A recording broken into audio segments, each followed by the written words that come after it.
इक ओंकार सतनाम करता पुरख निरभव निर्वैर अकाल मूरत अजूनी सैभं गुर प्रसाद। धन धन गुरु ग्रंथ साहब जी महाराज, धन गुरु गोबिंद सिंह साहिब सच्चे पातशाह। कमाल करामात कायम करीम, रजा बख्श राजक रेहा को रहीम। अमा बख्शो बख्शन देओ दस्तगीर, रजा बख्श रोजी देहो दिल पसीर। शहनशाह खूबी देहो रहनमू, के बेगूनो बेचूनो चूबे नमू। न साजो न बाजो न फौजो न फर्श, खुदाबंद बख्शन दे अशर्श। वाहिगुरु जी का खालसा, वाहिगुरु जी की फतेह। We visit English topics on spirituality on Saturdays. Today we explore the hindrances to spiritual progress. Our Western mind, influenced by Western education, now thinks in divisive ways. So for us, spiritual progress is different from worldly progress. Whether it is the world's experience of the ego mind or the experience of spirituality, they both culminate in the man. What does spiritual progress mean? And why do we need to progress spiritually?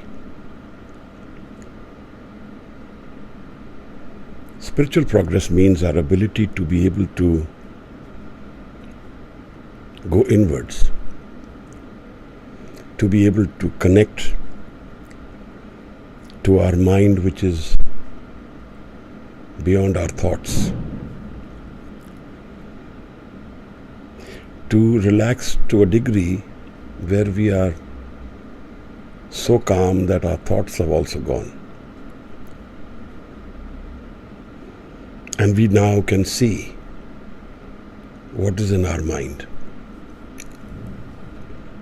Because it's the thoughts which are a curtain to our ability to see our mind, to see within our mind. The first step which anyone would need to do for spiritual progress is to assimilate the mind, to be able to drop the thoughts, to be able to shut the doors of the physical world, the outward world. When we are born, we get disconnected from our inner mind, and we get our physical body, and through that we connect to the physical world. And so our entire effort is to push towards our senses, the experience of our senses, and to see and understand the physical life around us. That is where we are driven, naturally driven towards. So it is unnatural for anyone to tell us to go inwards, to seek your thoughts, go in your mind. And we go outwards. We seek experience the life in the physical form as we live it, in the physical, in the senses. We hear, we touch, we feel. And in all this, what are we seeking? We are seeking happiness. In this entire experience of life, our whole pursuit is to find happiness. And that is the trauma. Because if we go seeking happiness, we will find pain. As long ago as 35 BC, Socrates gave a dialogue about life, about the mind, about death, about living, which to date is not common language, it's not common understanding, which to date is the opposite of what society is primarily seeking. It goes to show that not many of us are seeking. Because if we were, we would find this. This is already explained in black and white. In a dialogue, so clearly, he talks about life, what is life, and how we experience life in duality. The Veda talk about Dvait, divisive mind. But if these experiences were already written down as long ago as 2,500 years ago, 2,100 years ago, then what progress have society made towards this ability to understand life? It's a very interesting and important question.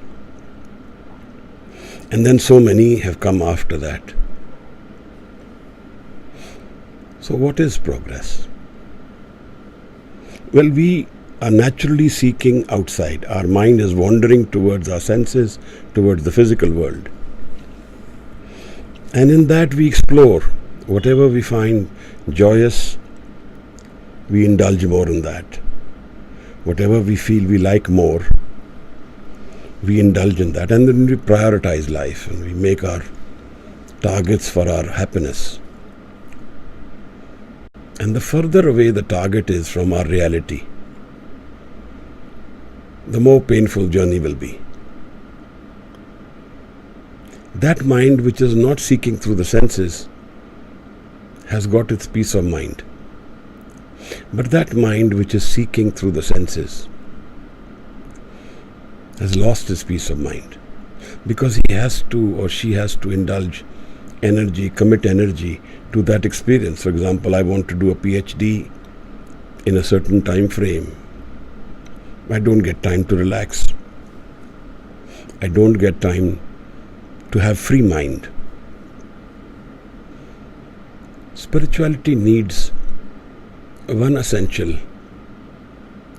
environment of a free, unstressed mind, calm mind, patient mind.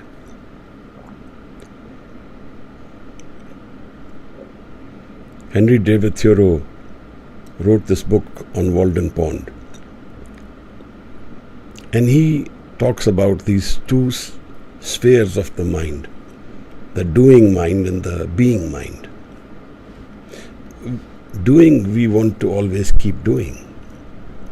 But the being mind is where I found rest, I found calmness. And I use that because everybody does get rest and calmness in life. But if nobody uses it to go inward. Not many of us do that. Just sitting, Zazen, is a Zen meditation. He says just sit and drop the world, drop the mind. But even they train for years, for lifetimes, to achieve this state. So the important aspect is how to indulge in this direction of trying to calm the mind and focus it, to take the mind into dhyan, because that is the key environment we all need. Sant Niranjan Singh Ji, whom I was with for many years, used to often say, 3 people will have difficulty in the spiritual path. Wavering mind, those who have health issues, and those who are lazy. They will need more effort. So what is the spiritual progress? Is to connect back to that source which we were connected to in our mother's womb, which broke the moment we took birth. Liv chutki lagi trishna, maya amar vartaya. This is a different world, the physical world we came into. Our connection to our Creator broke. And we have come into the physical world. In the physical world, the body, the senses, me, I am, is an important platform. An essential thing is that I am. I can't let go of that. I am is an important, fundamental need for me. And to make myself feel that I am willing to hurt others. I am willing to hurt myself. I am willing to do drastic things if I stop feeling that I am living or not living. When I stop feeling I am, then I can do very drastic things, because that's the basic essential aspect of life. I need that building block, because if I am not, then what I am? What is? So the ego is the fundamental building block of life, the physical life. I am. And we explore this I am in many ways. We try and educate ourselves, we make a social circle, we make friends, we enjoy physical aspects of life, we explore our sexuality, we wander into the nature to relax ourselves. All this gamut of experiences which we have in life are all about trying to understand, who am I? And there is the pitfall. Because the I is a temporary reality. It's not a permanent state of life. This I is given to us temporarily. Like a canvas which was white is now colored with a certain shade. But the paint can be removed and the canvas will remain. We are like the painting of nature. We are being drawn into this experience over this mind which is never changing and which is our fundamental building block. So our inability to know our mind, our inability to understand who am I, is my confusion. And to connect myself to this source mind, that mind which is my white canvas, that is spirituality.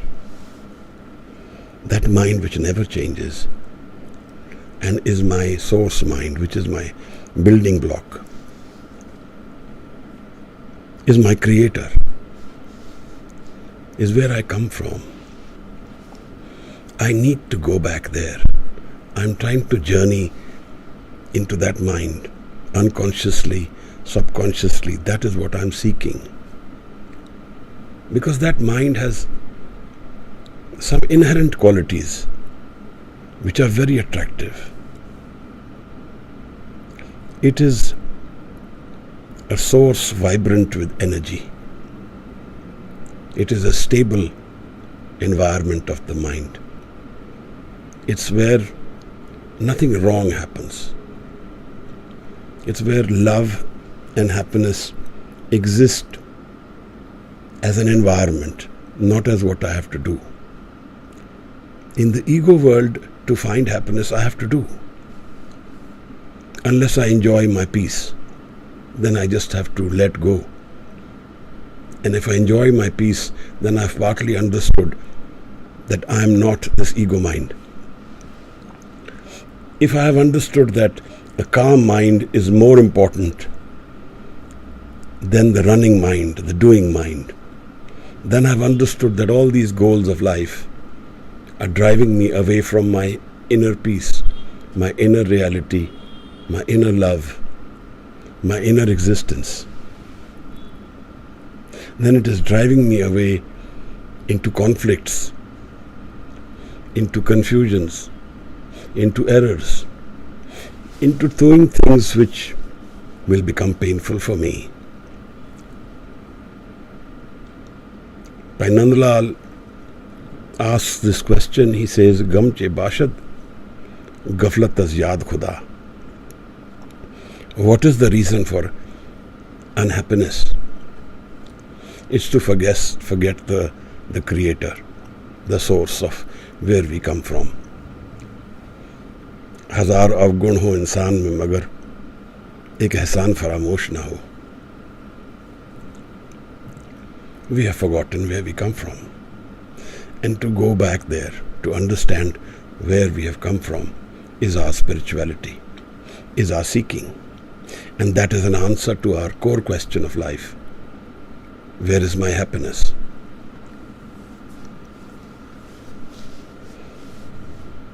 Rabia, the Sufi Sant from Basra, teaches us that happiness is within us, and we are seeking it where the glamour is, where the noise is, where the parties are happening. But that's where we will find pain. Socrates tells us that pain and pleasure live together. If we seek pleasure and joy, pain will come with it. The Greek story says that happiness and sorrow were two very good friends, and they had a huge fight, and they never met. But when they went to God, He tied one foot of both of them together. So the left foot of sorrow is with the right foot of happiness. And the story in Greek mythology says that if we are sitting in the bed with happiness, then sorrow is standing right behind them. So these experiences of good, bad, ugly are always going to keep happening in our life in the physical sense. So here is the reality, which is our first hindrance. The life which we live of the senses is too real. It is too important. It is all encompassing. There is nothing else we know but for the physical experience of life. That is our first problem. Imagine we have some ground to stand on, and we don't know any other ground. We don't know any other space. Then that is all that we have. But the reality is that we do have space, but we are unaware. So Guru calls this Maya. What is real is seeming like imagination, and what is unreal is seeming like reality. We are so sure there is nothing beyond death. We are so sure that life is all that there is. There is nothing else in this life. We are so sure that there is no mind where there is no thought. What is our experience is all that we hold on to. So the second issue is that we don't want to explore life. We don't want to live passionately. Because if we live passionately, then we will seek out the source of our pain. We will seek out the reason we are unhappy. And if we do that, we will find our source mind, because that's the only answer.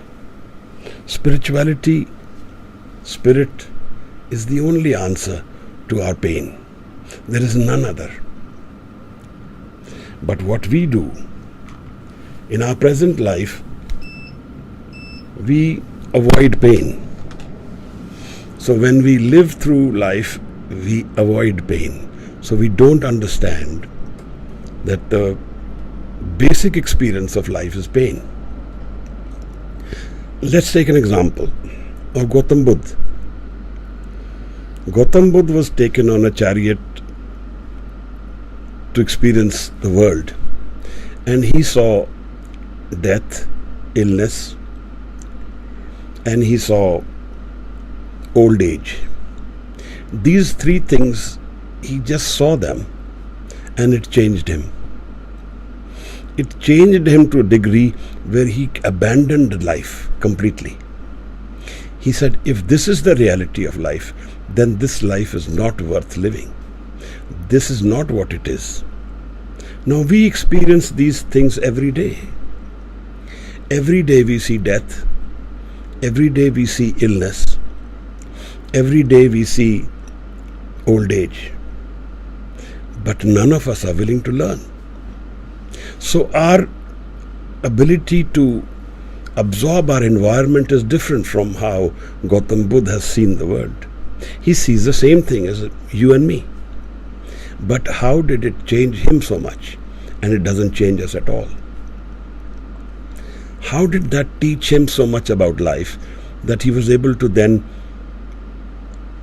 go beyond the changing experience of life to find that stability of life which is forever, and created a religion which today is literally dominating half the world. So there is something wrong with the way we experience life, how we avoid getting the right signals. When I see death, I don't see it as my death. I see my health, my environment today, and that is how I perceive the world. If I am happy, all the world is happy. I see death and I avoid thinking about it. I see illness and I avoid thinking about it. Most of us have seen old age, but we don't learn from that. This is our reality. This is our tomorrow. So our vision is blocked. We avoid anything which is painful. We avoid going below the surface and exploring the deeper mind. And we avoid searching the mind. That is a definite no-no. Maharaj says, Antar vasena, bahar jaye. Doesn't go inwards, is always going outwards. That is our nature. Amrit chhad bikhe bikhaye. This is our reality, Maharaj. Amrit chhad. Amrit is unconditional happiness, where there is no death. So Maharaj says there is an environment in life where Amrit is present forever. And I leave that and I take poison instead. That is how committed I am to the outward world. That is how tied I am to my ego and environment of I am, that I am unwilling to give it up. Even if I am in pain. Even when I do suicide, I don't give up the I. When someone commits suicide, he's not giving up the identity. He's saying, I will give up the physical world, but my identity I want. It's a cry for help. But it is also someone who's not willing to go beyond the environment of I am. Because nobody tells us this. Nobody taught us this. Nobody taught us to sit and explore the mind. Nobody does that. And we don't have that energy and the time to explore the Shabad, to explore the Guru's word, to explore what is written. We want to have our cake and eat it too, or eat our cake and have it too. We want to live the physical world and find Amrit in it. We want to keep our ego and transcend death. These things cannot happen. So our vision is blocked. That is our inner reality. And that tells us something about ourselves. That tells us that we avoid pain, we avoid understanding from the experiences of life. We don't live passionately. We don't risk. We want to keep our ego satiated, to keep building on the ego, to grow our ego. More pain is more ego. A relaxed mind will be less painful. Whatever be the environment, the more relaxed I am, the more calmer I am, the lesser it is going to be painful for me. But yet, I live a partial life. Why? Because I have found the physical world through my birth.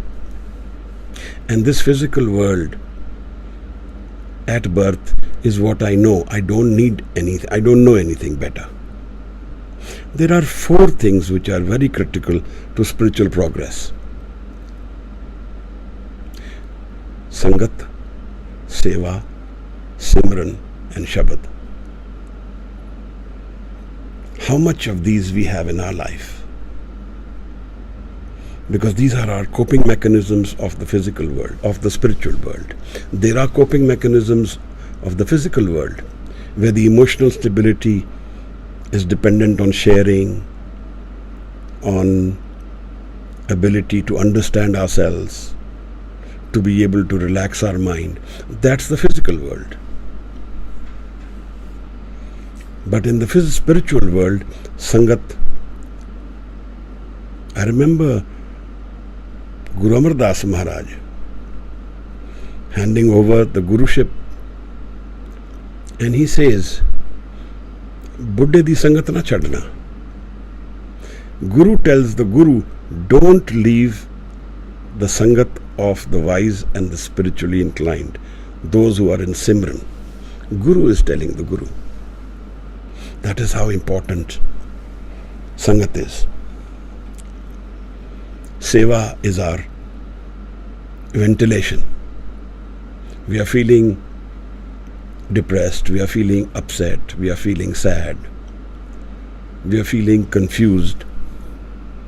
Seva is our way to coagulate the mind, to stabilize the mind, to find the love again. We are disconnected. We find to connect through Seva. We do Seva. We clean utensils. We look after the floor. We clean the floor. We do some things which are full of love, but don't have a target. Don't have a desire built into it. Because the desire is the ego world. He says, Sev karat hove neh kami, tisko hot parapat swami. Neh kami, desireless, that is seva. Otherwise it is work.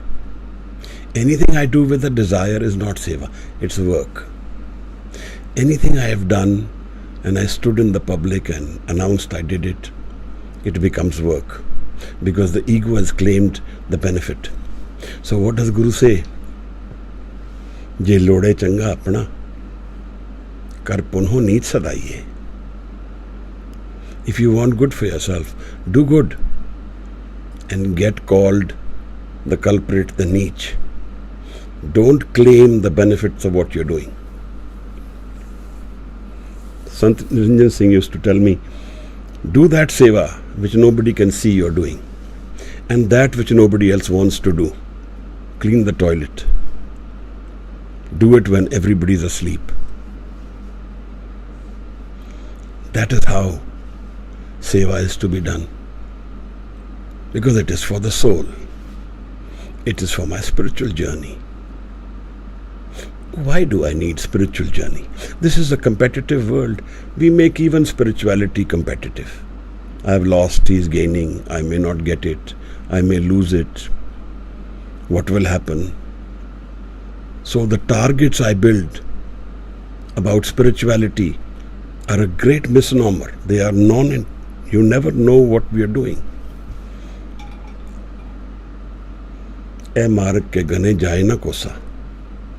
You cannot measure spiritual progress like this.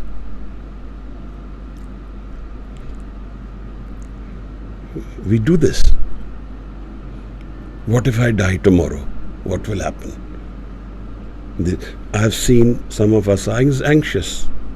So the moment we get anxious, we defeat the purpose of spirituality.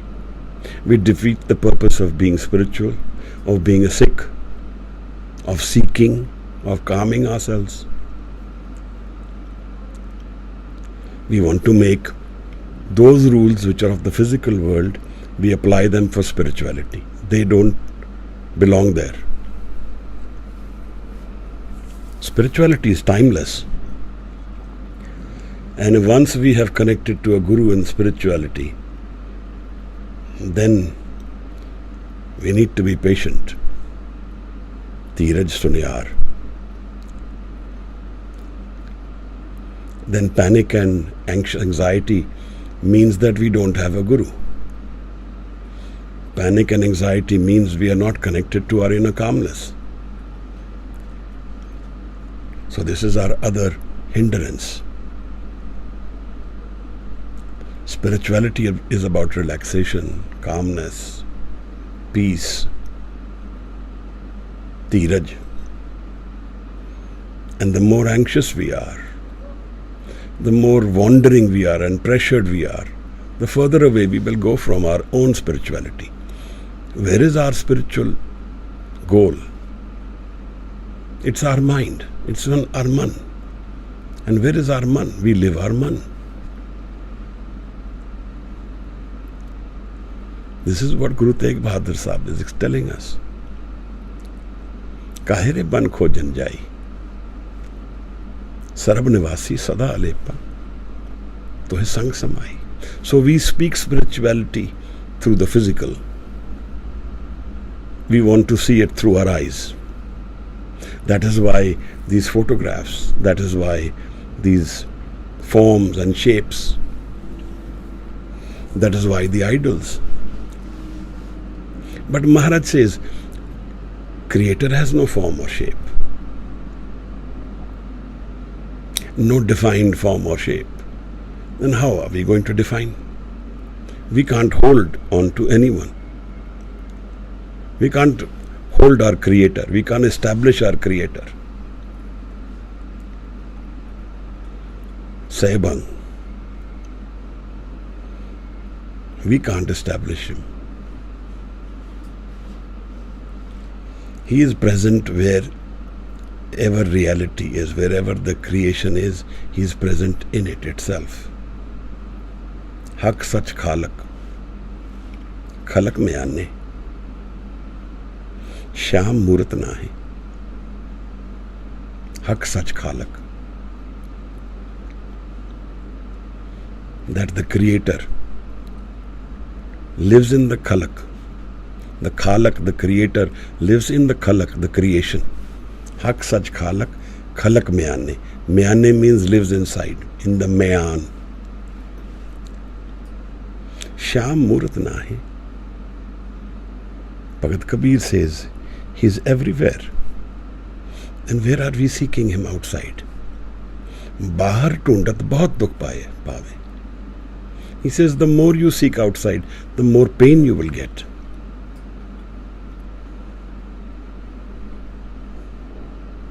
Then now comes the other issue. In our spiritual seeking, if we are in earnest, if we are intensely seeking, then we will start looking for a guru, physical guru.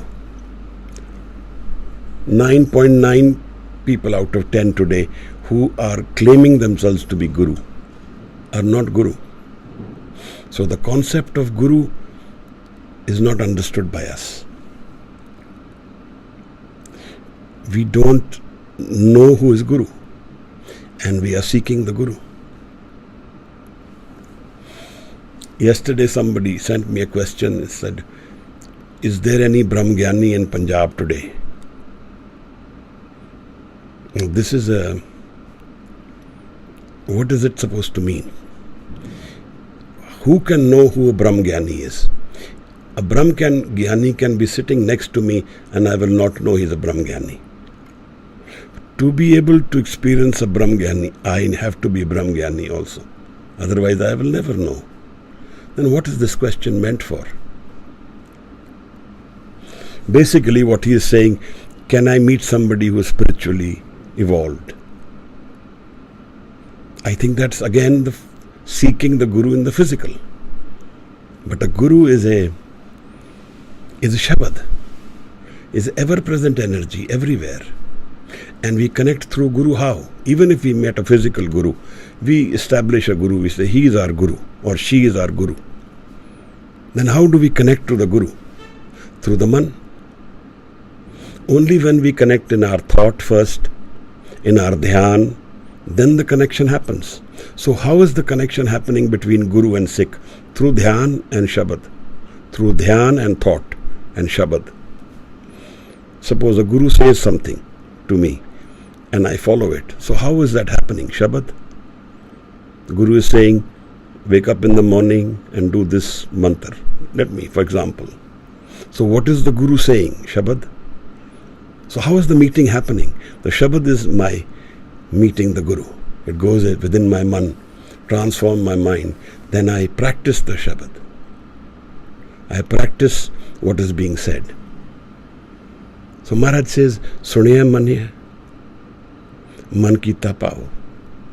Listen and do. Do we need a physical Guru for that? I will say this, that with the coming of Guru Nanak Sahib, there is certainly an example before us where physical Guru is not present. Kavan mool kavan mat vela, kavan Guru kiska tu chela. Pavan aram satgur mat vela, Shabad Guru tun chela. We don't go inwards. This is our biggest problem. We don't want to stabilize our mind and go inwards. We don't want to calm ourselves because it takes an effort to drop the ego. And that is a really difficult task, the most difficult task. Even the teachers of today ask this question, if there is no I, then what is there? Judo Krishnamurti is asking this question. If there is no I, then what? Whereas in the Guru Granth Sahib, every day Guru Sahib is saying, Home dirag rog hai, daru bhi asma hai. Home is the I, it's the disease. Drop the ego. Kirpa kare je apni ta Gur ka shabad kamaye. Nanak kahe suno jano it sanjam dukh jaye. This is how pain will go. Connect the Shabad and the Man. The Guru is the Shabad, Maharaj. And all our lives, we live through life. Not once in a dedicated way, we sit with the Shabad and internalize it. Not once. That is our pain. That is our loss. That is what we should be worried about. Do we have that spare energy, that time? Little bit. Even if it is 5 minutes. Every day I knock on the door. In Christianity they have this saying, knock and it shall be opened. Shabad is my knocking on the door. I sit in the Shabad and Guru is present, Maharaj. Where is Guru now today? Where is Guru Gobind Singh Sahib Maharaj? Where is he? जो समा गया वो सदा है, हर जगह है. One who has merged with the creation is everywhere. Maharaj is present everywhere. And how do we meet him? With the dhyan and Shabad, just like we would meet a physical Guru. That's exactly how we meet him even today. Suppose I have a Guru. He or she has just passed away 10 minutes ago. So, what would be the connection? There would be no more Guru then. Or would you say, no, my Guru was there just 10 minutes ago, still my Guru. So it's a matter of only time. 10 minutes or 200 years is only time. Spirituality doesn't measure. It's a length in time. Akal, Murat. It's timeless. Then Maharaj, how do I meet Guru Gobind Singh Sahib?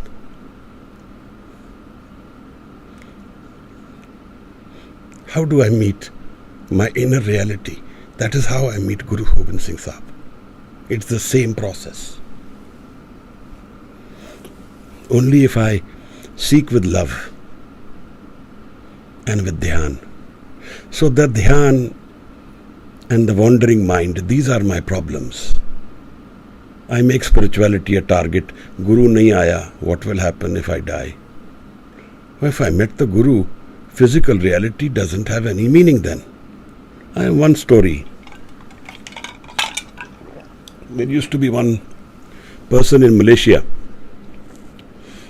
and he used to come to ashram in Pachala, and one of his journeys he went back and something must have happened because he went home and he passed away at night, the day he arrived back home. And everybody, of course, was surprised because he was healthy, seemed healthy, and he was not of much age. His wife had a dream after about a few days, and we heard about that. And in that dream, it came to her that her husband, who passed away, has found a new life in certain place or through certain medium. Now, the important thing here is, I don't know how important it is whether he found space or birth in that particular house or not. What is important is that when we connect to Guru, changing the body is like changing clothes. In Punjab, it's very frequently said, Jama badalna. That is how frivolous death will become for someone who is connected to Guru. Then why this anxiety that if I pass away, what will happen?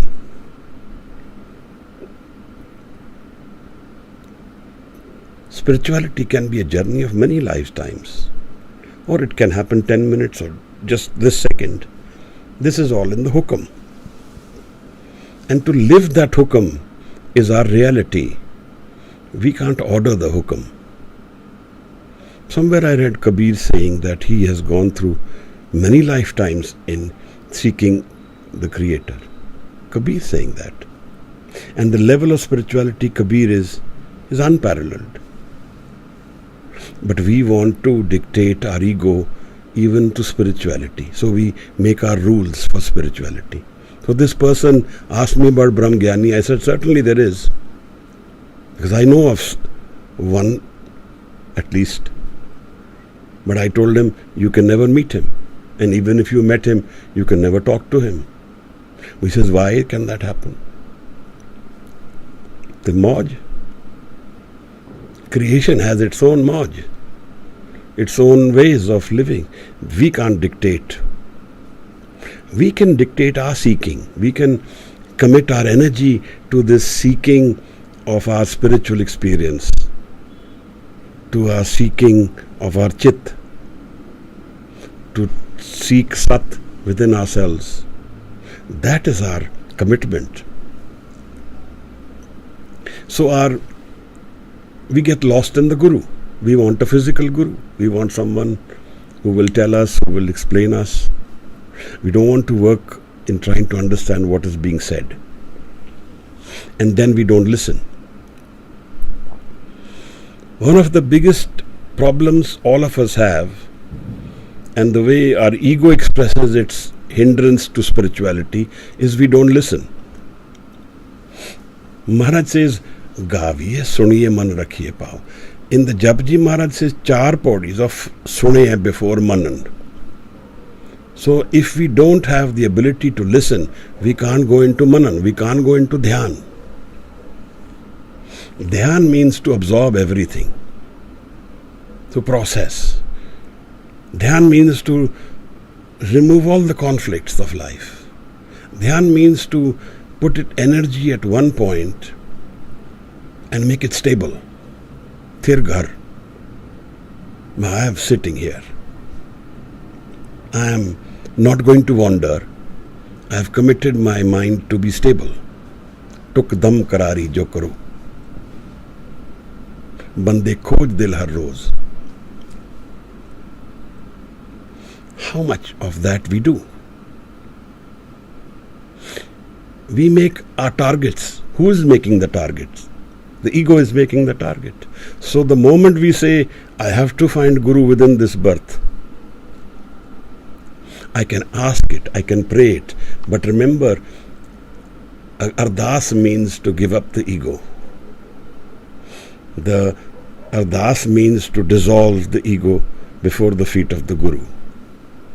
Ardas means to request in such a way that I am no more. And the hukum is now after that. And I am transcended the ego.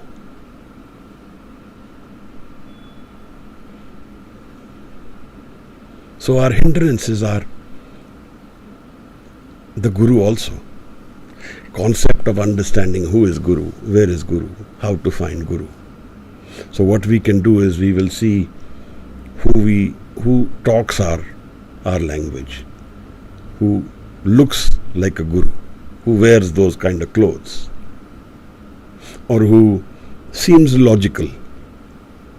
So this logic word comes from logos. It's a Greek word. The entire Western philosophy is built on this word logic. The Greeks used logic, logos, to perfection. If you read through Euclidean geometry, through trigonometry, through Pythagoras, you will find that they used logos to arrive at these theorems, which we use every day in trigonometry. They used it with logic. And the West used logic with the senses. So the senses connected to the logic and created this divisive mind. But logic is a tool of the moving mind. The answers to our questions of life don't come from the wandering mind. They come from that mind which is not wandering at all.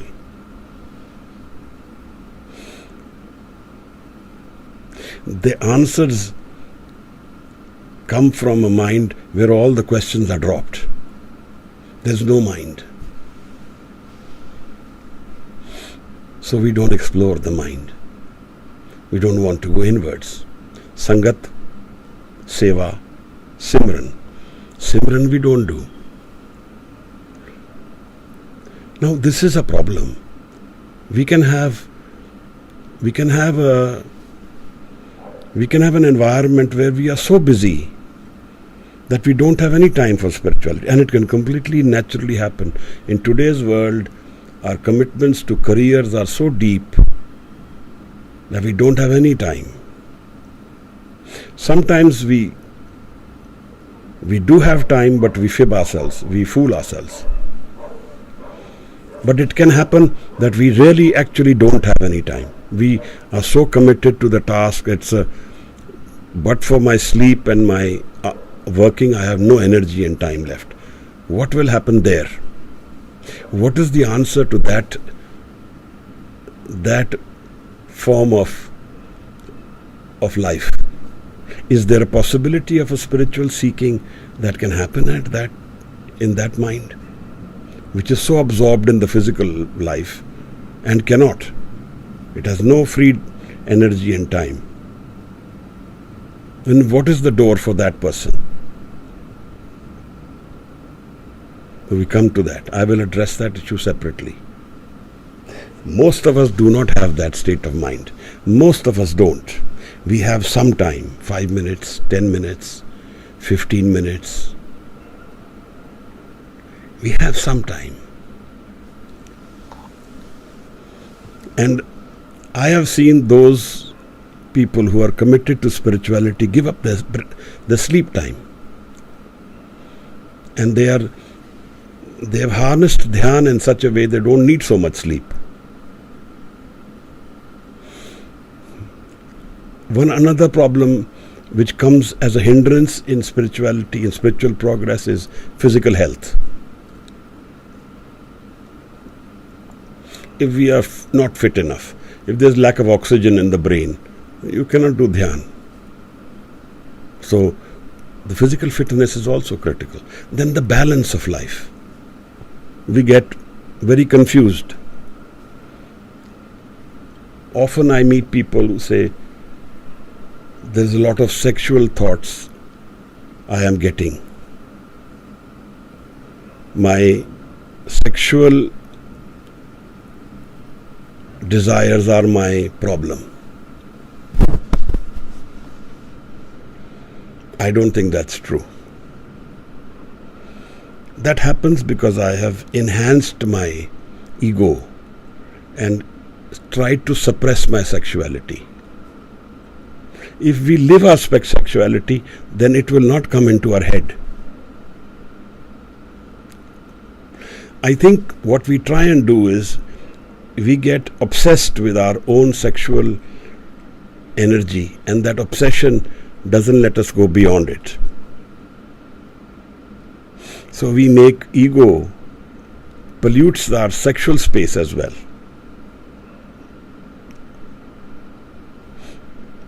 It's a part of life.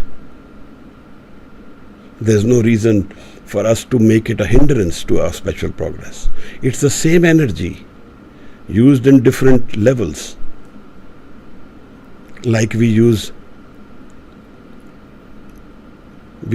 tar for the road, and we use perfume. They're both made from the same oils, the same source, but different levels.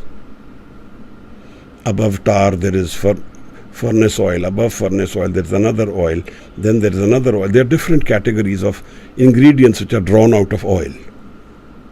And ultimately we make perfume. 100 milliliters would be 4,000 rupees or something. Or it is alcohol. So what I'm trying to say is that the ego again traps us. What we need to do is to go into Simran. Drop your thoughts and do Simran. The obsession with sexuality is part of our thoughts. The moment we drop the thoughts, then we go into Simran. Simran becomes our environment and the thoughts are gone. Gaviye, suniye, man rakhiye pao. That is how we need to resolve. Otherwise, if the resolution is that when the sexual thoughts will go away, then I will do Simran, then it will not happen. So we do the Simran. Don't suppress the thoughts. Let them come and go. Don't hold on to them either. Most of our thoughts are not ours. They are just coming and going. Our understanding of the Guru is a key aspect, Maharaj. Shabad is the Guru. Seva, Simran, Sangat and Shabad. For that person or those people who have no time and energy, their Shabad is the real key. That is the miracle maker. But even there, Dhyan is a necessity. If we do everything in Dhyan, I have a very essential project I am doing. I have no time for Shabad or for meditation or for Dhyan. But that task which I am doing, I do it in Dhyan. Then the task becomes my Dhyan, my meditation. That becomes my transcendent energy. So in the middle of the battlefield, I am battling with Dhyan. So I am not disconnected, I am connected. I don't need to sit separately somewhere. I don't need to have calm environment. Don't need it. My mind is calm because it is in Dhyan. But this is adept. They are the people who know how to do this. They know the mind. So are we able to take the mind into Dhyan and Shabad? This is the key to my spiritual progress.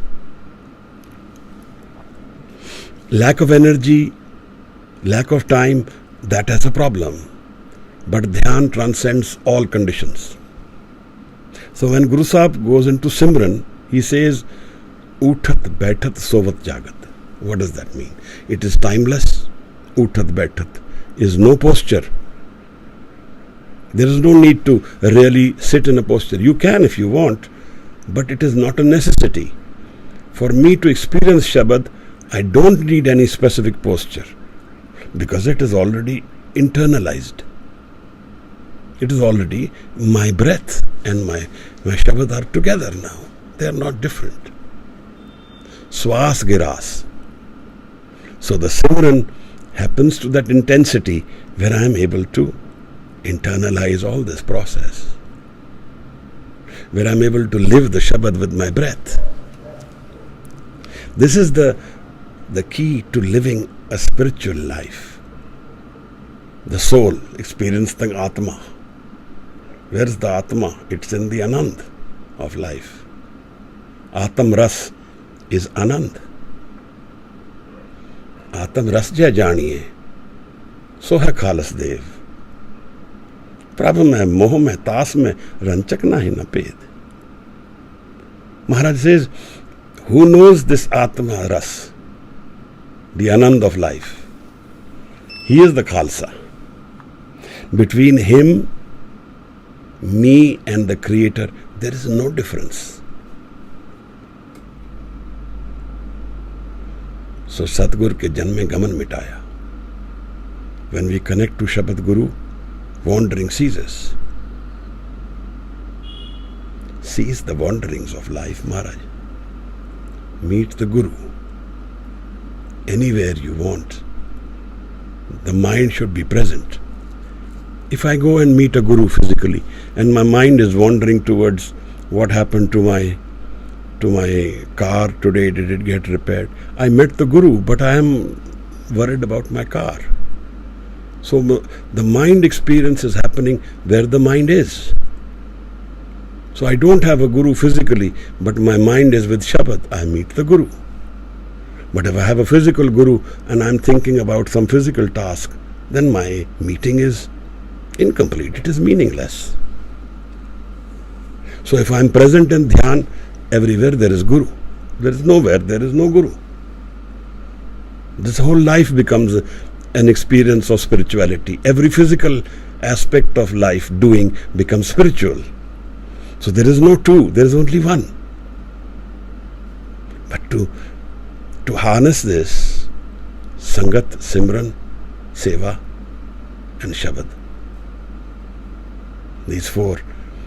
And fear, drop the fears, drop the anxiety, drop the targets.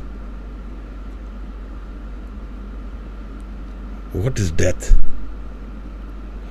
For a Sikh and a Guru, what is death? See how many Sikhs have taught us that. They have made the experience of death meaningless.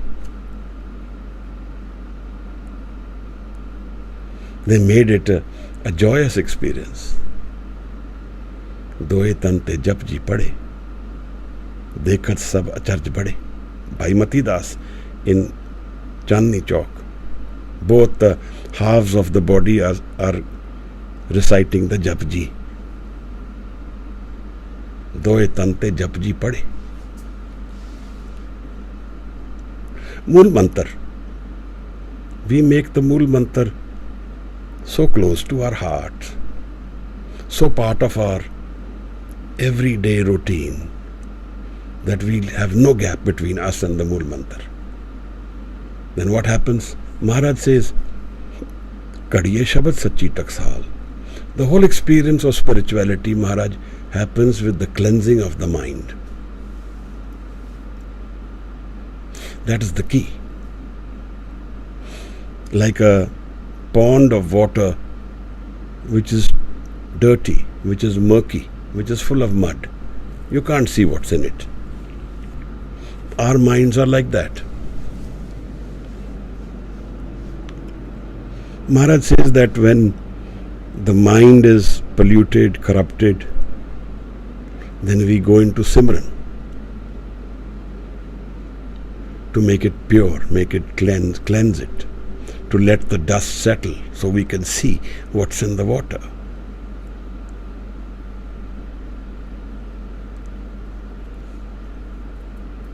So Maharaj invites us to Simran. And the moment we are able to make the mind identify through the Simran rather than the ego, then our journey begins. Because the Simran becomes our energy center, becomes our Naam. If anybody has any questions, you can keep writing them, and we'll address them as we go along. So we don't need to give up easy. Most of us say, no, this is for the Sant to do. This is not for me. And we don't even venture in it. We don't even explore what it is. What is death? Maharaj has told us. Today in the morning, we were meditating on this Shabad. And Maharaj says, Bade Bure Tarne Taiya. Age is not an issue for death. It equalizes it. Then he says that the Raja and the Rank are barabar. They are the same for death. The moneyed and those who have no money, they are also equal. Death equalizes everything. So we are so anxious about this life. Everything will be equalized. There will be nothing remaining.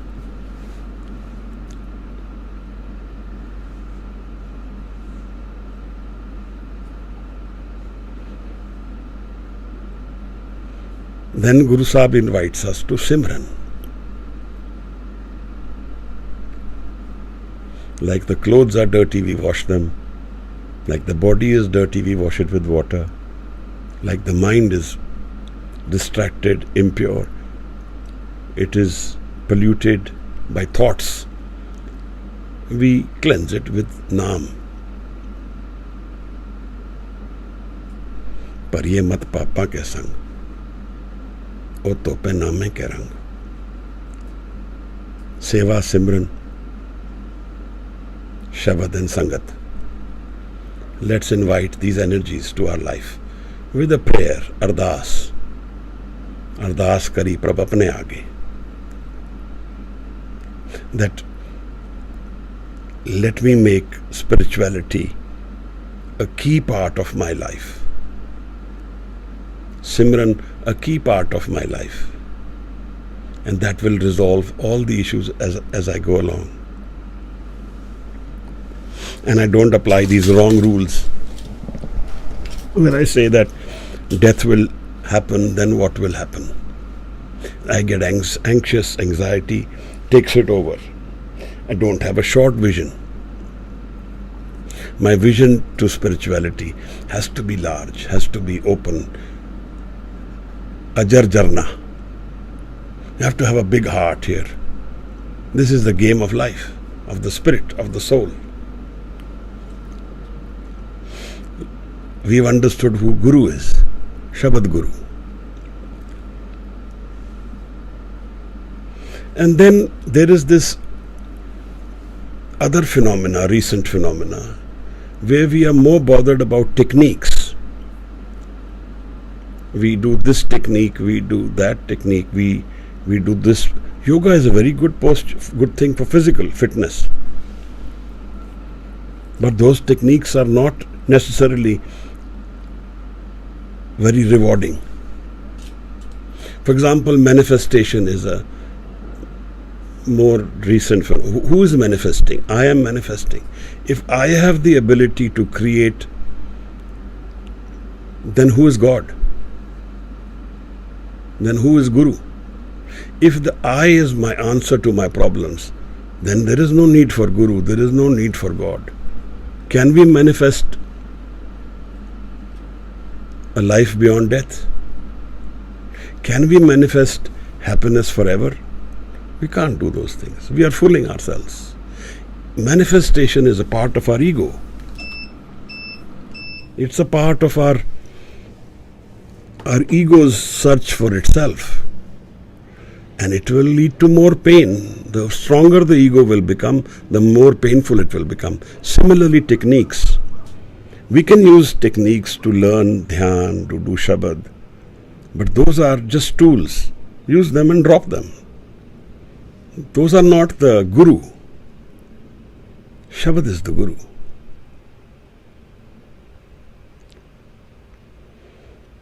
I hope I was able to bring some points across about our hindrances to spiritual progress. If anybody has any questions, please write them out. We end the session with Anand Sahib, Guru Amar Das Maharaj. The meeting the Guru is the experience of Anand, unconditional happiness.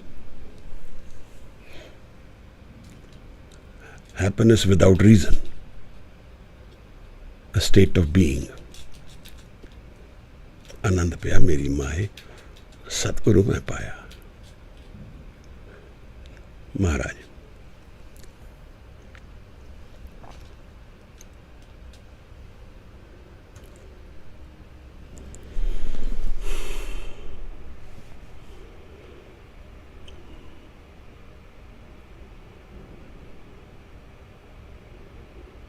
Okay, let me read the question out. I need my glasses for that. Thank you. Okay, welcome Ji.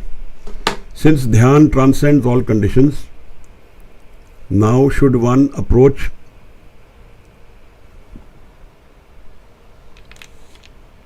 external circumstances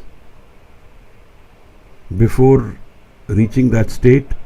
Should we focus on accepting things as they are, or use our will to change it, create an environment more conducive to spirituality? How do we find the right balance between acceptance and change? Good question. This aspect confuses us a lot. Should we change? My air conditioner has got spoiled. Should that be accepted? I should accept it. So it is hukam. Why I should change it? So part of our whole experience of life is the conditioned mind, where the conditioning matters. What is our conditioning? How we have lived our environment, what we find right or wrong. In the ego mind, that is important, because in the ego mind, that is how we know ourselves. So there is a balance now here between the ego mind and the spiritual man. Maharaj says, "Eh man shakti, eh man syo, eh man panch tat ka jiyo, eh man le jiyo, un man rahe." Teen log ki baatein kahe.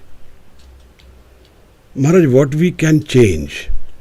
There's a Greek prayer, I think, which says, "Let me change what I can change, accept what I cannot change, and have the wisdom to know what I cannot change and what I can change."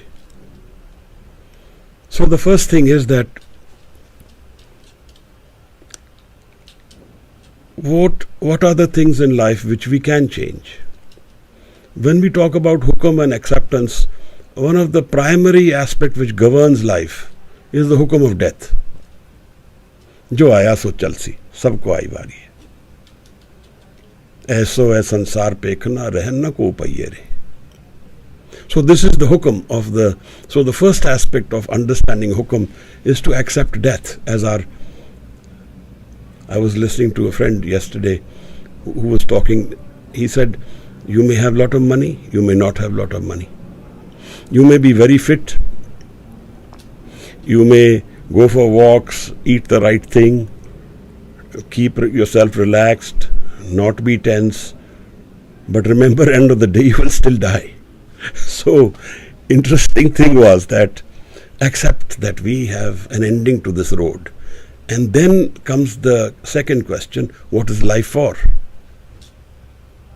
Vahi prapat manuk de huriya. You have opportunity. Gobind milan ki eh teri bariya. This is your chance to meet the Creator. So the first aspect is to understand life will end in death, and death is parallelly moving with us. It's not a faraway thing. Our constant journey of life is an experience of death in one way.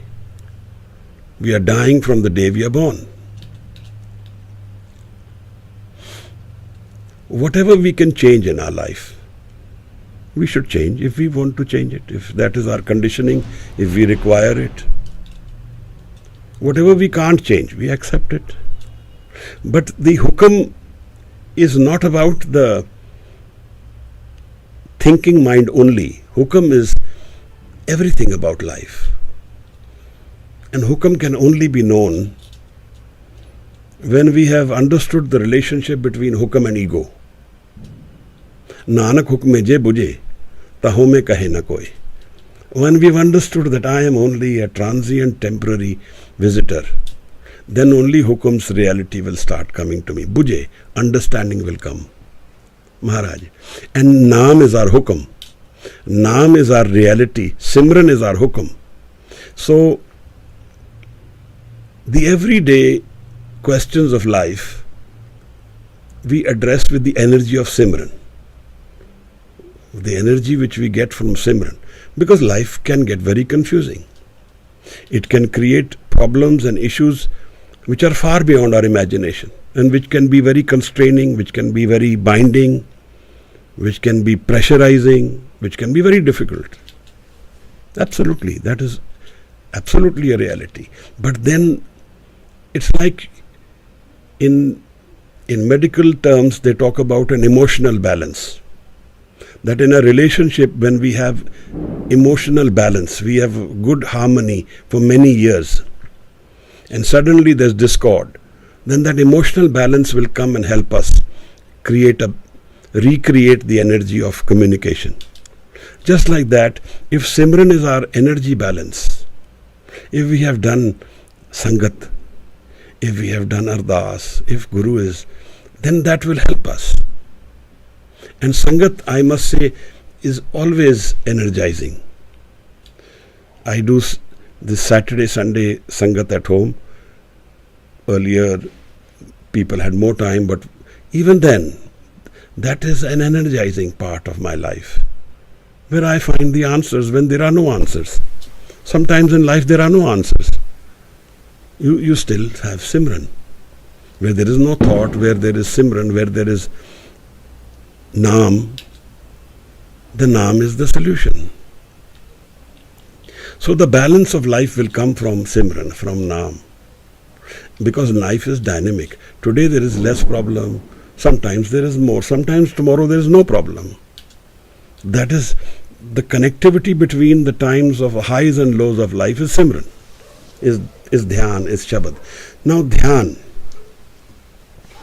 the energy of Dhyan and Shabad together. We did this on the session on third eye few weeks ago. If you listen to that, you may be able to understand the Trikuti, the third eye, the Dhyan and the Shabad. So the Dhyan is like my chariot, and the Shabad is the rider on the chariot. So if I have a stable mind, Aaron Mat, this is what the 38th Pauri says. He says, Jat Pahara Tirad Sunyar. Aaron Mat Ved Hathyar. Aaron Mat, stable mind. And Shabad is the Hathyar. So, this is how we find the balance. I hope I am able to explain, otherwise you can ask again. I'll address it again. What's the difference between the state where you say mind is Mandeep ji, what's the difference between the state where you say mind is like a clean board where nothing is written and meeting the Guru? When it is thoughtless, it is like a clean board. जद विचार नहीं रहन, moving mind नू छड़ दिता, चलते हो मन राखे, अमृत चाखे. ड्रॉप द मूविंग माइंड, चलते हो मन राखे. इस मन को कोई खोजो पाई, तन छूटे मन कहां समाई. मूंद लिए दरवाजे, बाज ये ले अनहद बाजे. That's what it means. Internalizing jap and simran. It gets internalized automatically. We do simran regularly, it will get internalized in time. the more my dhyan is, the more it gets absorbed within me. Ji Maharaj. Karishma ji, I hope you are able to understand and relate to what I say. Otherwise, you can ask again, not an issue. Ji. Is there anyone else?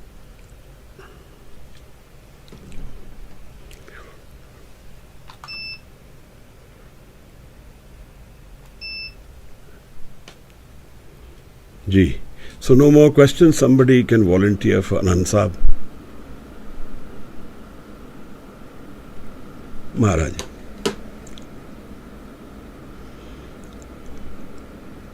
Hanji.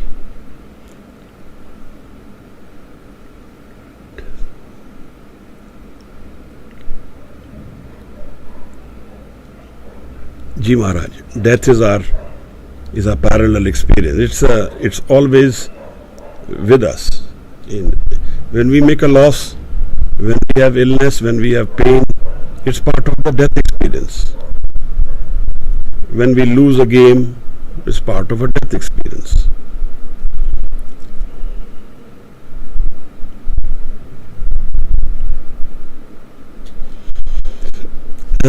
Is it okay? Karishma ji, I'm not a sir, I am also a seeking Sikh like you are. So I don't want to be anywhere. I am the same as you are. So, sir is an avoidable word. I understood the message. Grateful to the. Thank you. I am glad you could connect, Maharaj. Is it inappropriate to cry by remembering someone close we have lost due to death? No, it's not. It's probably the only way you can heal yourself. So, does it impact their further soul journey? It can. But if you cry, and if there is an emotional bond which is very strong, then if you don't cry it out, it will also lead a void. So, what is natural is fine. I mean, we can't force this. Does it? How? What do you mean by how?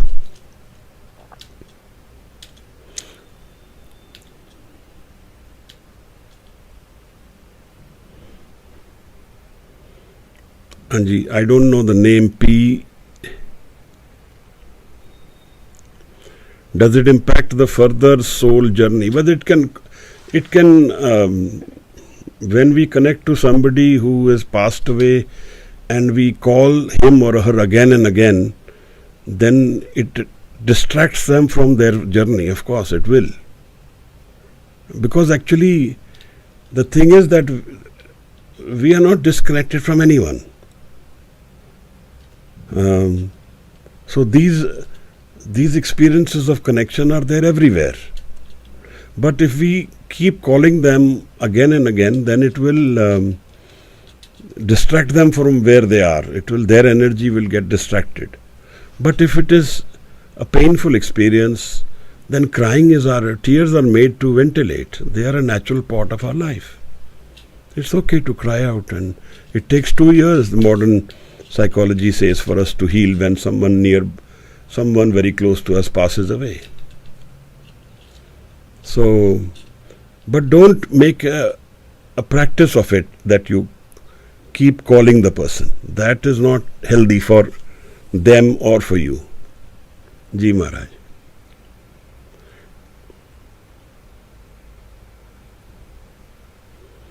Need to listen again and again. It's a deep thought process then.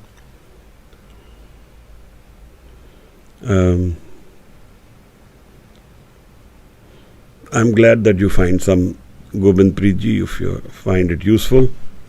That's the whole idea.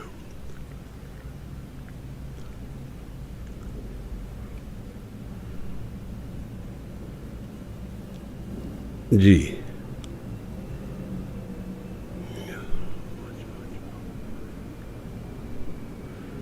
No, I am not ahead of any time and space. I am just living the same experiences that all of us do. I only had the sangat of a very evolved soul with me in my younger years, who nurtured me. So there was,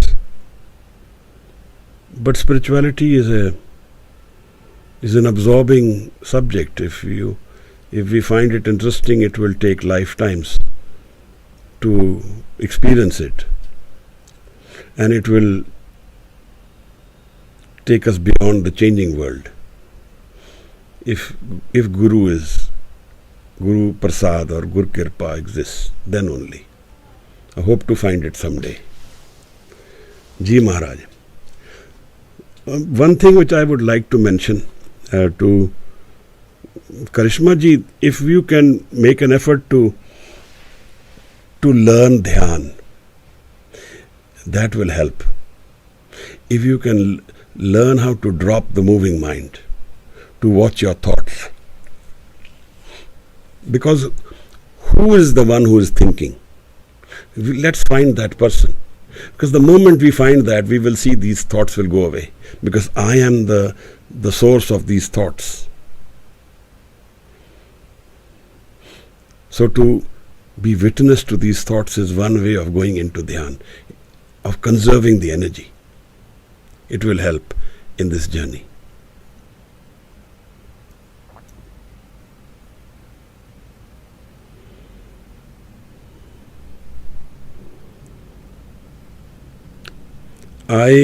One question may be for next time. No, please go ahead if you have a question. How to emotionally detach oneself from someone's suffering, emotional, financial, physical. How to detach from someone else's suffering? Can you come on the speaker? Then it's easier to understand the question.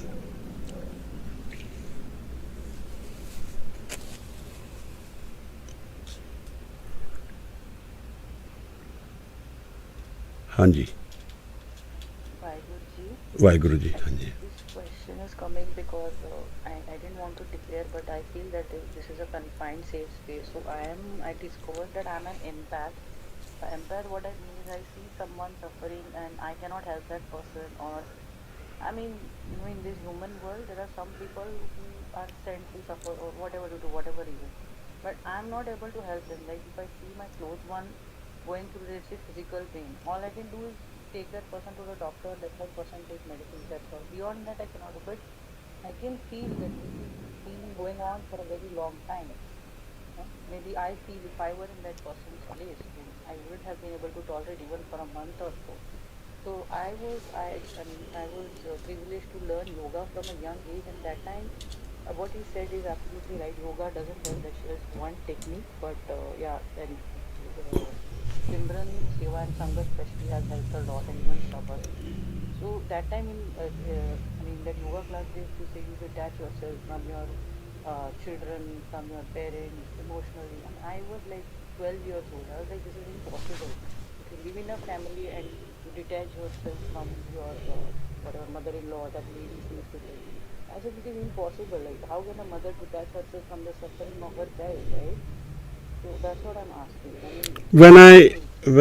When I'm talking about dropping the thoughts and going into thoughtless mind, that is detachment. While you are attached, you are detached. जैसे जल में कमल निरालम, मुर्गाई ने साने, सुरत शब्द पवसागर तरिए, नानक नाम वखाने. Maharaj says, like a lotus is in the water, the duck is in the water, doesn't drown. The lotus doesn't get drowned in the water. Murgai ne sane, surt shabad. Like that, the attachment of surt and shabad will make you, will not help you, will take you away from drowning, will make you go beyond the changing mind. Nanak naam vakhane. And a naam will show you the way. So the detachment comes from surt and shabad. The understanding of surt. Surt is thoughtless mind, sahaj, where nothing is done, sahaj, nothing is moving, no thought is moving. How does it come? It will come by itself when we do Simran. Ji Maharaj.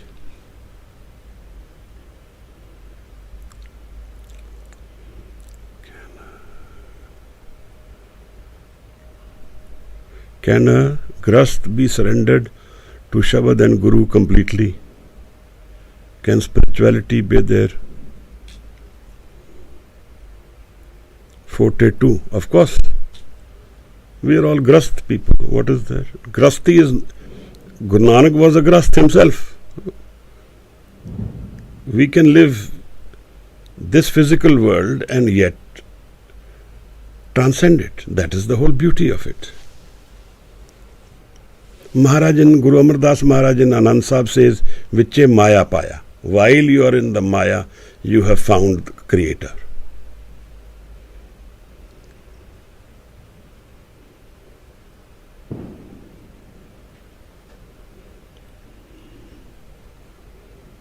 Padmavati.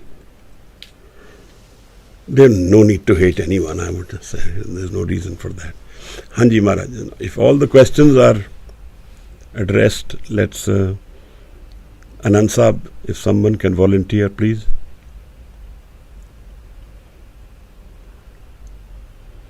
It's okay. Shabad is not our friend, so Maya pulls us. Dhanwad ji Maharaj. Vaheguru ji Khalsa, Vaheguru ji ki Fateh. Thank you all.